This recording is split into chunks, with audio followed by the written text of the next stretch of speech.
Et nous revoilà donc dans le démontage du turbo de la 206 à litre 4 HDI. Alors en fait, si je l'ai fait, c'est comme je l'avais expliqué un petit peu avant, c'est que la voiture a un manque de puissance. Donc du coup, j'ai incriminé le turbo, mais en même temps, je me dis qu'il peut y avoir d'autres raisons.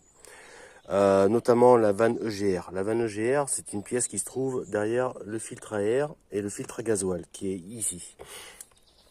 Le petit souci, c'est que pour y accéder, il va falloir démonter pas mal de choses. Donc la boîte à air qui est devant, vu que j'ai plus de turbo, j'ai plus de FAP, j'ai plus rien, enfin on voit que c'est assez clean au niveau du travail.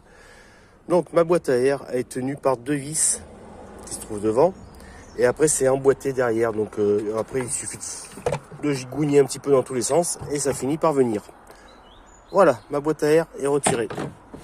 Et donc ma vanne GR se trouve derrière, ici. On arrive à la voir, elle est là. La voilà, la coquine. Ok. Donc le but du jeu, ça va être de désosser tout ça, puisque c'est dessus. Donc quand je dis ça, ben, c'est le filtre à gasoil. Pour faire cette opération, il va falloir déconnecter le câble électrique qui se trouve là. Bon, ça n'a pas l'air d'être bien compliqué. Déconnecter au niveau du filtre à gasoil les connecteurs ici là, des flexibles. Tout simplement, il faut appuyer et tirer. Vous voyez, je le fais très facilement, sans tournevis, sans rien. Évitez les tournevis, parce que si vous cassez la pièce, ben, c'est tout simplement quelque chose qu'il va falloir remplacer. Et c'est pas ce qu'on cherche. Voilà, donc bon, il y a un petit peu de démontage. Il y a des vis à droite, à gauche. Il faut bien regarder avant de tirer pour pas casser. Mais en soi, c'est un peu de temps, mais ça se fait.